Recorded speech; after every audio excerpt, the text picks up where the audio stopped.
Sports cars and an emporium for petrolheads aren't necessarily the first things that come to mind when you think of Mallorca. Normally it's blue skies, blue water, sand and sangria. I found an 80,000 square metre former Coca-Cola bottling plant full of cars. The question is it worth dragging your whole family there on a holiday, or is it purely just for the petrolhead? This is Motorworld in Palma. Let's see what it's all about.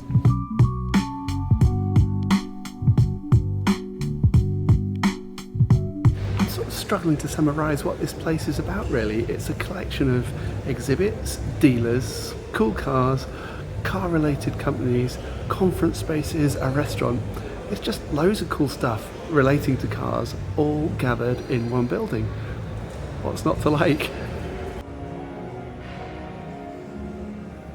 This is a very cool area. Behind me in these glass boxes are all sorts of super cool cars that are being stored here for customers, I think. So if you've got some money and you need sheltered, air-conditioned storage for your pride and joy in a hot, blazing, sunny Spanish island, then this is definitely the place where you want to be keeping it. There are a lot of very cool car rental companies in this building. This one behind me has Ferraris, big Mercedes and BMWs as well. I should imagine that costs quite a bit more than the Kia that I ended up with from the hire car company rather than the Golf. I'm standing next to a 911 GTS convertible hire car, which is very nice, even if it is in a bit of a dull colour. However, I am struggling to see where on Mallorca you could unleash any of that potential, really, in terms of quiet roads during the peak season. Maybe one for a winter rental. There are lots of cars for sale inside the building, from proper old school classics to quirky three-wheelers and modified Wrangler Jeeps. There's all sorts of stuff going on if you want to spend your cash in here. Now, I'm a person that likes a bit of automotive art, but I am struggling with this one behind me. I just about get that slit with the light looks like a roadster, maybe. Not quite sure I've got the drift of that one. These paintings featured two amazing drivers from different generations. One is Walter Roll, the second is Rudolf Caracciola, but they've both made really cool quotes about driving. Walter's was that if you don't have flies on your side window, you're not trying hard enough, something to that effect. And the one from Caracciola was that if speed gets into your blood, you must drive to live.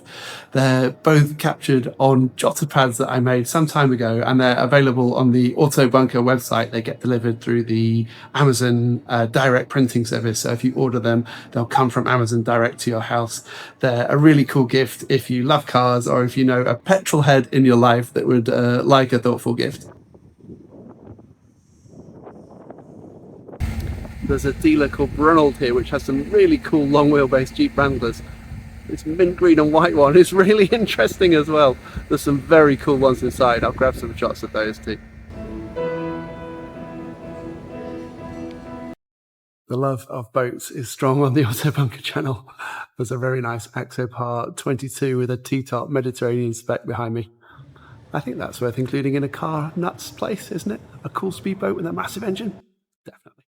This is perhaps the most unusual car I found. It's a BMW Z4 that has some bespoke bodywork put in it to replicate the famous 507 BMW, the white one that Elvis Presley used to roll around in.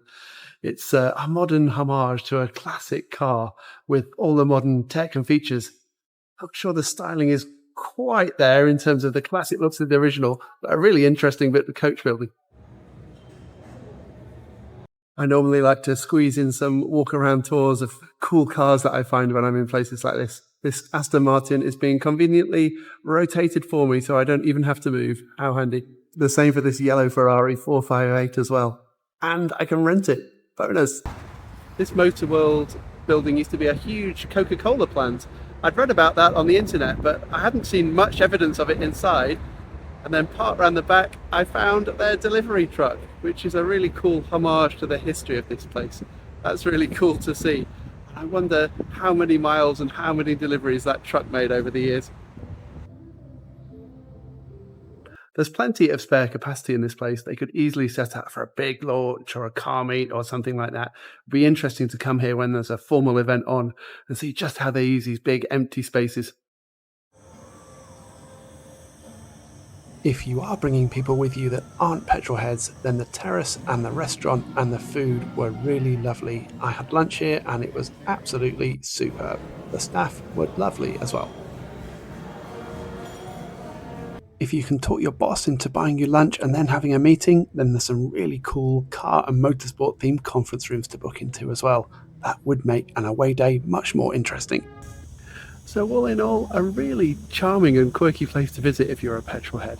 It's well worth popping into if you've got a spare hour or two in the area. The restaurant was really good. The food there was reasonable and really tasty, really fresh ingredients. So I enjoyed that part, definitely. Would I drag my family here? Probably not, unless there was a big event on or something exciting happening.